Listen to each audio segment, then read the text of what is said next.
예, 오늘 주일도 우리 희열 찬양대 찬양 참 감사를 드립니다. 우리의 영적인 순례의 길이 우리 앞에 상상으로 보여지면서 그 어느 때보다도 또 은혜가 되는 또 찬송이었다 생각합니다. 하나님께서 기뻐 받으실 때에 신령한 복과 은혜로 우리에게 채우실 줄로 믿습니다. 어느덧 1월 마지막 주일입니다. 1월은 새해의 첫 달인 만큼 우리가 마음을 한번 다잡고 주의 은혜를 기려볼 수 있는 주간입니다. 오늘 이사야서 41장 8절 이하의 말씀을 가지고 새로운 힘과 용기라는 제목으로 은혜를 나누길 원합니다. 학자들이 꺼낸 이야기입니다마는 굉장히 상식적인 표현 하나가 있습니다. 우리가 살아가는 시대는 모든 것이 불확실한 불확실성의 시대라고 하는 표현입니다. 자주 섞인 이야기들이 오고 가지요. 우리에게 확실한 것은 불확실하다, 그 사실밖에 없으며, 구태여 따지자면 시간이 흐르면 죽는 것과 이 세상을 살아갈 때 세금 내는 것만 확실하다. 사람들이 그런 얘기로 우스갯소리로 승화해서 하는 표현들이 있습니다. 우리의 뜻대로 되는 일이 없습니다. 우리가 생각하고 계획한 반대로 이루어진 것이 없습니다. 우리의 마음에는 근심만 있고, 우리의 마음에는 두려움만 있고, 걱정거리로 우리의 심령이 가득 차 있음을 보게 됩니다. 그러나 우리는 하나님의 백성이요, 예수 그리스도를 따라가는 그리스도인이라고 하는 점에 이 불확실성의 시대 가운데서도 붙잡아야 할 것이 있습니다. 우리 믿음의 선조들이 그러하고 2000년의 기독교 역사 동안 수많은 순교자들과 교회 지도자들이 주목했던 것입니다. 여러분, 그것은 다른 것이 아닌 하나님의 언약의 말씀입니다. 교회는 어디를 기초해서 세워지는가? 당연히 하나님의 말씀과 그 말씀에서 나오는 하나님의 권위 위에 교회는 세워집니다. 오늘 이 본문의 말씀은 우리에게 굳건한 신앙이 무엇인지, 교회가 하나님의 말씀에 의해서 세워지듯이 우리의 삶이 하나님의 말씀에 어떻게 기초에 이루어서 살아가는가를 가르치고 있는 본문입니다. 구약 성경이지만 신약을 초월해서 우리 가운데 귀한 교훈을 주는 오늘 이 본문의 말씀, 2024년 새 한 해를 시작하면서 우리는 반드시 우리의 마음 가운데 하나님의 말씀에 집중해야 된다고 하는 이 놀라운 하나님의 명령의 말씀에 주목할 필요가 있습니다. 우리에게 새로운 힘은 어디서 오는가? 우리가 살아갈 수 있는 용기도 어디서 오는가? 여러분, 당연히 성경에는, 하나님의 말씀에는 이 말씀에 근거한 우리의 신앙으로 하나님을 붙들 것을 요청하고 있습니다.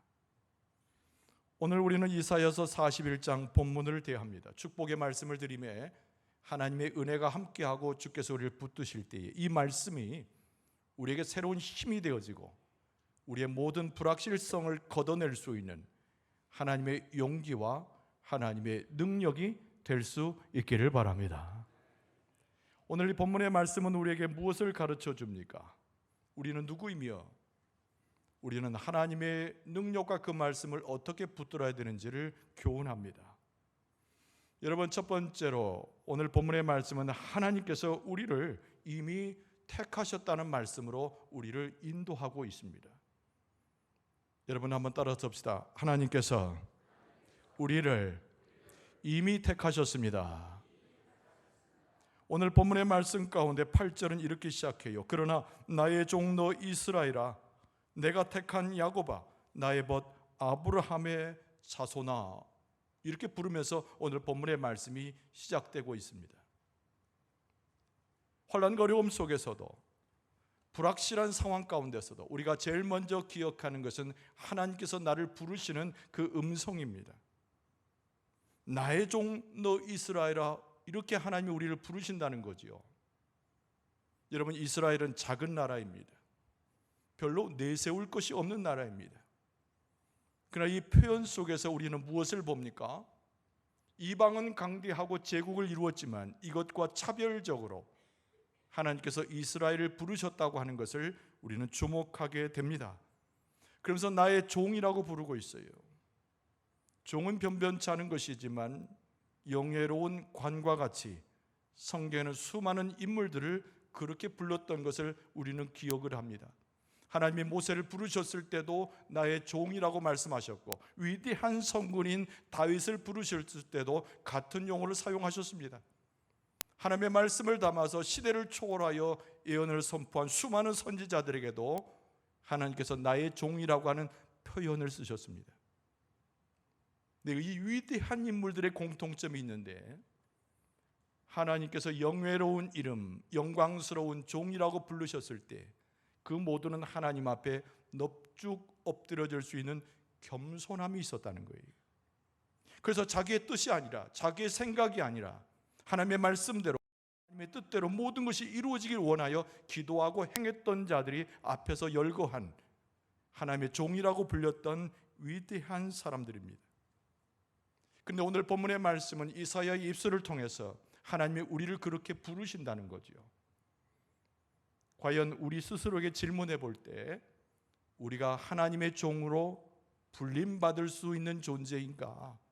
감히 그렇다라고 고백할 수 없겠지요. 그럼에도 불구하고 하나님은 그 영예로운 이름, 하나님의 종이란 이름으로 우리를 부르고 계십니다. 한량문은 하나님의 축복과 그 은혜 앞에 상상할 수 없는 하나님의 권세를 느낍니다. 8절 중반절에 내가 택한 야곱아 그랬습니다. 여러분, 야곱이라는 인물은 어떤 인물입니까? 변변치 않은 인물이에요. 그 행실도 드러내는 모습도 부정적인 모습이 많이 있었던 사람입니다. 그런데 하나님은 야곱을 사랑하셨습니다. 그리고 야곱의 그 모습, 단정치 못한 모습에도 불구하고 그를 선택하셨습니다. 그래서 본문의 말씀에는 내가 택한 야곱아 이렇게 부르고 계시는 거죠. 형의 뒤꿈치를 잡고 나온 자 야곱이었습니다. 남을 너무나 많이 속여서 속이는 자 야곱이었습니다. 그러나 야복강가에서 천사와 씨름한 이후에 야곱의 이름의 뜻은 변하였어요. 하나님과 다투어서 하나님을 이긴 자, 가장 연약한 자고 미련한 자고 흉이 많은 사람이었지만 하나님은 야곱을 선택하셨기에 그는 위대한 우리의 조상 중에 한 사람으로 기억되고 있습니다. 하나님의 구원을 위해서, 하나님의 역사를 위해서 하나님이 우리를 택하셨다는 말씀을 우리는 여기서 알게 됩니다. 우리가 하나님을 택한 것이 아니고 하나님은 우리를 먼저 택하셨기 때문에 부질없는 야곱의 모습이 우리의 모습일지라도 택함 받은 자로 오늘 또 그 하나님의 부르시는 음성을 듣고 있는 줄로 믿습니다. 근데 8절 하반절에는 나의 벗 아브라함의 자손아 이렇게 또 덧붙여지고 있습니다. 아브라함은 위대한 조상이요 오늘 우리에게도 영적인 믿음의 영향을 끼친 위대한 사람입니다. 근데 아브라함을 뭐라고 부릅니까? 나의 벗이라고 표현합니다. 다른 말로 바꾸면 친구이지요. 사랑하고 사랑을 받는 관계입니다. 최대의 친밀감을 누려서 함께 동행하는 그 모습을 갖는 것이 친구여 벗입니다. 여러분, 우리는 어려운 시대를 살아갈 때, 고통스러운 삶을 만날 때, 해결점을 갖지 못할 때 우리의 마음은 소심해지고 우리의 마음은 환란이 우리의 눈을 가리워서 이것저것을 헤매는 것이 우리의 모습입니다. 여러분, 그러나 그럴 때마다 기억해야 돼요. 하나님께서 나를 무엇으로 부르는가? 아브라함을 부르셨듯이 나의 벗이요, 나의 친구요, 친밀한 관계로 하나님 우리와 함께 하셔서 우리를 보듬어주고 계시는 줄로 믿습니다. 하나님이 우리를 이미 택하셨는데 하나님의 사랑 안에 머물고 있는가? 나 자신에게 그런 질문을 해보. 하나님과 친밀한 관계 가운데 우정을 가질 만큼의 친구의 사이 벗의 관계로 하나님과의 관계를 발전시켰는가? 오늘 이 8절의 말씀은 하나님과의 관계 가운데서 우리는 안전을 누릴 수 있고 평안을 누릴 수 있고 하나님 아버지의 손에서 아무도 우리의 관계를 끊어놓을 자가 없으니 우리는 이미 축복받은 존재로 염려 없이 하나님을 붙들 수 있는 존재임을 가르쳐 줍니다. 불확실성의 시대, 우리 가운데 다가오는 어려움들을 감당할 수 없는 시대, 우리는 자칫 잘못하면 실족하는 이 시대 가운데서도 우리와 함께하고 우리를 부르시고 우리와 동행하시고 축복을 주시는 하나님의 음성을 기억할 수 있기를 바랍니다. 여러분, 오늘 본문의 말씀의 두 번째는 하나님의 부르심을 받았다고 하는 말씀이 강조되고 있습니다. 영어로 calling이에요. 불렀다는 것이지요. 한번 따라서 합시다. 우리 모두는 하나님의 부르심을 받은 하나님의 백성입니다. 하나님의 부르심을 받았다는 거예요. 부르심을 받았다는 거예요. 9절 말씀에 보니까 내가 땅 끝에서부터 너를 붙들며 땅 모퉁이에서부터 너를 부르고 내게 이르기를 너는 나의 종이라 내가 너를 택하고 싫어하여 버리지 아니하였다 하였노라 그랬습니다. 저 멀리 땅 끝에서부터 너를 불렀다고 돼 있어요. 저 땅 모퉁이 아무 쓸모없는 자투락의 땅에서 너를 불렀다라고 말씀하고 있습니다. 누구를 연상합니까? 당연히 아브라함을 연상하지요. 많은 족속들이 죄 가운데 있었습니다. 많은 사람들이 하나님에게 무지했습니다. 바벨 탑을 쌓고 소리질러 자기를 자구하여 높이는 시대였습니다. 근데 하나님께서 부르셨어요. 아브라함을 부르셨습니다. 그러나 여러분, 대단한 오해가 있습니다. 아브라함이 화려한 사람이었는가? 부유한 사람이었는가? 능력 있는 사람이었는가? 성경은 절대로 아브라함을 그렇게 묘사하고 있지 않습니다. 하나님께서 저 모퉁이 곳에서 저 땅 끝에서 하나님의 부르심을 통하여 아브라함을 지적하여 선택하신 것처럼 아브라함이 하나님 앞에 선택받았던 그 시절에는 아브라함은 아주 형편없는 노인에 불과했습니다. 갈대아 우루 아무도 알아주지 못하는 한 동네의 한 곁에서 그저 촌부로 살아가던 사람이 아브라함이었습니다. 믿음의 계보에 그 가족에 들지도 못했습니다. 아무도 여호와 하나님의 이름을 알지 못하는 그 가정에서 아브라함은 홀로 부름을 받았습니다. 자식도 없이 무시를 당하는 시대 가운데서 아내와 더불어서 변변치 않은 삶을 살고 있었는데 하나님께서 부르신 바 그의 이름이 아브라함의 성경에 등장하고 있었습니다. 부름 받았을 때에 아브라함은 어떻게 했습니까? 하나님의 부르심을 받아서 광야를 지나 하나님의 뜻, 하나님께서 지시할 땅으로 들어갔습니다. 우리는 하나님의 그 부르심 가운데 있었던 아브라함을 무시하지 않습니다. 모퉁이에서 불렀으나 그의 모습이 초라하지 않습니다. 그는 연약한 촌부였으나 우리는 아무도 아브라함에 대해서 다른 부정적인 이야기를 하고 있지 않습니다. 하나님의 부르심 때문에 아무것도 아닌 존재였지만 믿음의 조상이 되어지고 오늘날 우리에게도 영적 귀감이 되는 하나님의 백성으로 서 있는 자가 아브라함입니다. 여러분, 하나님께서 우리를 부르신 것도 이와 마찬가지예요. 우리는 연약한 존재입니다. 이름도 없는 무명한 존재입니다. 그런데 우리는 어느덧 하나님의 놀라우신 사랑과 부르심 가운데 예수 그리스도의 제자가 되었고 하나님의 백성이 된 줄로 믿습니다. 여러분, 그래서 에베소서 2장 12절 이하에 보면 사도 바울이 우리의 모습에 대해서 이렇게 묘사합니다. 그때에 그렇습니다. 그때에 너희는 그리스도 밖에 있었고 이스라엘 나라 밖의 사람이라 약속의 언약들에 대하여는 왜 세상에서 소망이 없고 하나님도 없는 자이더니 이제는 전에 멀리 있던 너희가 그리스도 예수 안에서 그리스도의 피로 가까워졌느니라. 할렐루야. 우리도 모퉁이 속에 있었어요. 아무도 우리를 알아주지 않았습니다. 하나님조차 볼 수 있었던 곳이었던가? 사람들이 감히 생각할 수 없은 그때의 무명한 자요, 연약한 자요, 미련한 자요, 아무것도 할 수 없었던 우리의 모습이었으나 하나님 보내신 예수 그리스도를 통해서 하나님께 가까이 가서 그 부르심에 합당한 삶을 살게 되었으니 이것이 축복이 아니고 은혜가 아니고 무엇이겠는가? 할렐루야. 혹시 여러분 우리 중에 어떤 분이라도 하나님의 부르심에 감당치 못해서 그 부르심에 거부하는 사람들이 있을 수 있어요. 내 안에는 죄가 너무 깊어서 내가 하나님을 감당할 수 없다라고 말할 수 있어요. 그러나 하나님은 그것을 개의치 아니하시고 우리를 거부하지 않으시고 우리가 죄인된 상태에서도 다 죽어가는 심령의 상태에 있음에도 불구하고 하나님께서는 우리를 부르시고 우리 가운데 축복하시고 은혜를 베풀어 주시고 하나님의 백성 삼으시고 그리스도의 제자로 세우시고 성령의 사람으로 인쳐서 불러주신 줄로 믿습니다. 오늘 본문의 말씀 가운데 9절 하반절에 뭐라고 되어 있습니까? 내가 너를 택하고 싫어하여 버리지 아니하였다 하였노라 그랬습니다.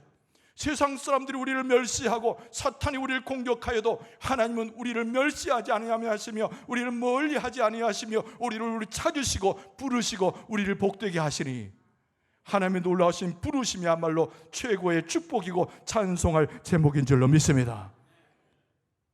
여러분, 하나 기억할 것은 사탄도 우리를 그의 제자로 삼으려고 호시탐탐 노리고 있다는 것을 기억할 필요가 있습니다.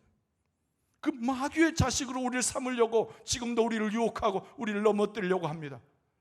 여러분, 세상적 풍류를 따라서 마귀를 쫓아가고 사탄의 괴기를 따라서 그리로 가면 우리의 삶의 마지막은 어떻게 되겠습니까? 하나님의 심판대 앞에 서서 하나님과 영원히 결별하는 지옥으로 갈 수밖에 없잖아요. 그러나 여러분, 염려하지 마세요. 걱정하지 마세요. 하나님께서 예수 그리스도를 우리 가운데 보내셔서 우리를 부르셨는데 하나님의 백성 삼으셔서 사탄의 결박도 풀어 헤치시고 사탄의 유혹도 물리쳐 주셔서 사탄이 우리를 제자 삼고 할 때 그 손을 끊어 놓으셔서 하나님의 백성 삼으시고 보듬어 주시고 그리스도를 통하여 축복을 허락해 주시는 줄 믿습니다. 하나님이 우리를 부르신 것은 지옥에서 우리를 건져내미시고 하나님께서 우리를 부르시면 난관과 고통과 환난에서 우리를 이끌어내셔서 축복을 주시고자 함이니 우리가 기억할 것은 하나님께서 우리를 부르셨다. 처음 모퉁이에서부터 있었던 나 존재를 땅끝에서 아무것도 아닌 존재를 하나님이 나를 부르셨다. 우리의 심령 가운데 기억하고 새기고 이것이 우리의 능력이 되고 하나님의 권세가 될 줄로 믿습니다. 여러분, 세 번째 마지막으로 생각할 것은 우리에게서 힘과 용기가 어디서 나오는가? 당연히 믿음의 힘과 용기죠. 믿음의 힘과 용기로 우리 가운데 시시각각 다가오는 두려움에 맞서서 싸울 수 있어야 합니다. 여러분, 따라서 합시다. 믿음의 힘과 용기로 두려움에 맞서 싸워야 합니다. 할렐루야.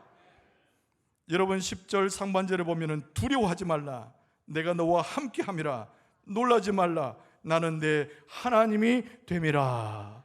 여러분, 오늘 본문의 말씀에 시작돼서 44장까지 계속 반복되는 표현 하나가 있는데 그것이 무려 7번 반복되는 두려워하지 말라는 하나님의 말씀이에요.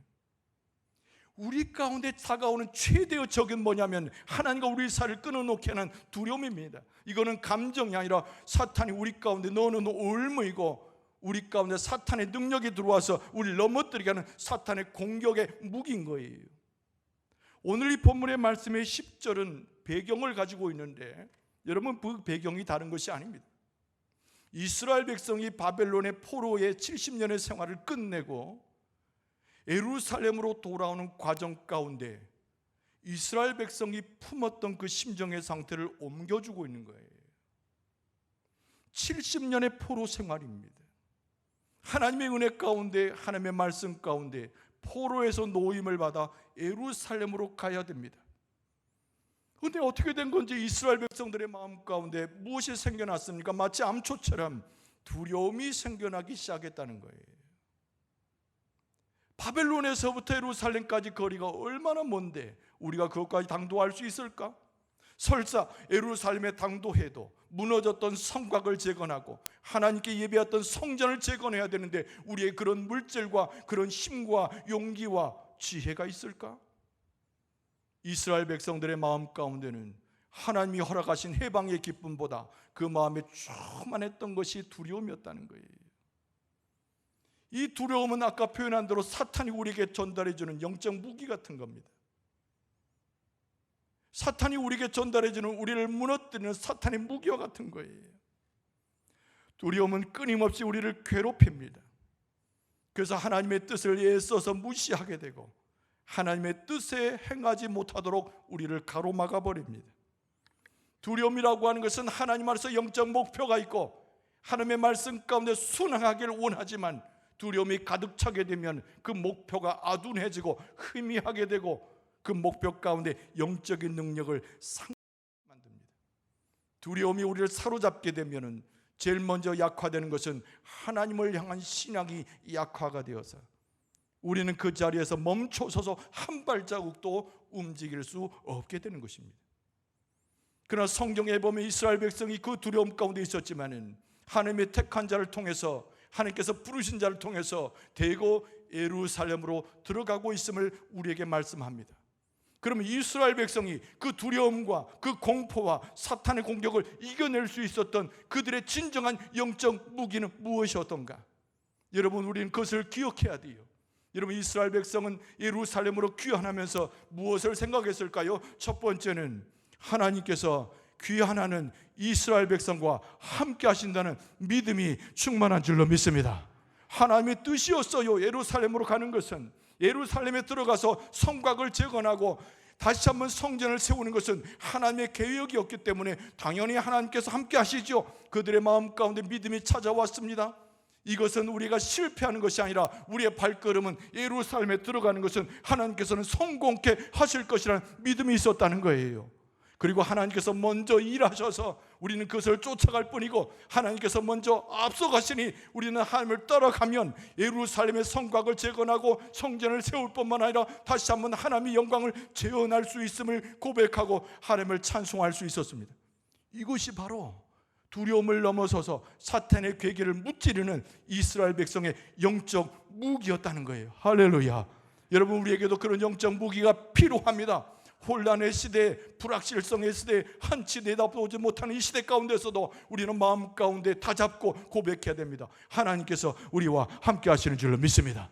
하나님의 길을 행하라고 하셨으니 성공하게 될 줄로 믿습니다. 하나님이 먼저 일하시니 우리가 주님을 따라가면 성공하게 될 줄로 믿습니다. 하나님의 능력을 더하실 줄로 믿습니다.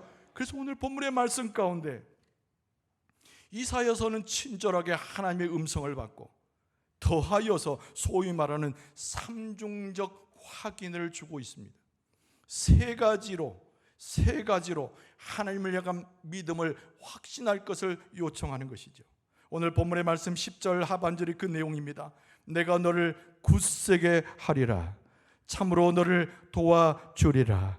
참으로 나의 의로운 오른손으로 너를 붙들리라. 할렐루야. 이 10절 하반절의 가장 핵심적인 것은 하나님의 의로운 오른손으로 우리를 붙들어 주신다는 말씀이에요. 여러분, 하나님의 의로운 오른손은 무엇을 말합니까? 성경에 여러 번 언급이 되지만 하나님의 주권적인 능력을 이야기해 주고 있습니다. 우리는 그 반대인 왼손잡이처럼 전전긍긍해하고 우리는 지혜가 없어서 넘어지고 때로는 우리의 능력이 없다 한탄하면서 뒤로 서는 것이 우리의 모습 아닙니까? 그런데 하나님께서 우리를 찾아오셔서 하나님의 의로운 오른손으로 우리를 붙잡아 주시면 우리의 왼손에 단점이 있을지라도 하나님을 의지하는 우리의 모습을 통해서 하나님의 능력이 발휘되게 될 줄로 믿습니다. 하나님을 의지하게 되면 우리의 약점도 변화가 되어서 장점이 되어지고, 우리의 약점이 변화가 되어서 하나님의 믿음이 더욱더 곤고해지고 하나님을 붙들 수 있도록 역사해 주실 줄로 믿습니다. 여러분, 혼란한 시대일수록, 어려운 시대일수록 하나님의 말씀을 붙잡는 자는 견고해 줄 수 있다는 것을 반대로 기억해야 됩니다. 하나님을 위해서 우리가 신령한 것을 도전할 때 하나님께서 이루신다는 믿음이 우리 가운데 충만할 수 있어야 합니다. 하나님께서 의로운 손으로 붙들어 주시고 이사야 선자의 입술을 통해서 우리에게 용기를 주고 계시는데, 하나님으로부터 새로운 힘과 용기를 얻어서 승리할 수 있기를 바랍니다. 여러분, 말씀을 정리할게요. 여러분, 무엇을 두려워합니까? 무엇 가운데 걱정을 합니까? 하나님께서 큰 약속으로 우리 손에 모든 하나님의 능력을 들려주고 계시는데 말이죠, 이 약속이 우리를 강하게 하고 이 약속이 우리를 능하게 하면 세상을 이기는 가장 행복한 자의 삶으로 살아가게 될 줄로 믿습니다. 오늘 본문의 말씀을 마음에 새기세요. 오늘 본문의 말씀이 나를 이끌도록 허용하세요. 이렇게 우리가 새해를 출발하여 한 해를 살아간다면 우리의 능력을 넘어가는 하나님의 권세와 그의 뜻과 그의 계획이 우리 가운데 실현되게 될 줄로 믿습니다. 실패자가 아니라 성공자가 될 줄로 믿습니다. 우리의 능력의 이상을 경험케 하는 하나님의 영혼의 놀라운 역사를 경험하게 될 줄로 믿습니다. 우리는 그것을 기적이라 부를 것이고 하나님이 행했다고 부를 것이고 하나님을 찬송하는 근거가 될 줄로 믿습니다. 사랑하는 성도 여러분, 오늘 말씀을 기억하세요. 교회는 말씀 위에 그의 권위에 세워져 가는 것이고, 우리는 그 믿음의 말씀 가운데 설 때 성공하는 삶을 보장받게 됩니다. 하나님의 말씀 가운데 준행하고 그의 능력 안에 거하고 주님과 친구가 되어 나가는 여러분의 모습 속에서 승리를 거두고 하나님께 영광을 돌리는 여러분과 저의 모습 되어줄 수 있기를 주의 이름으로 축원하며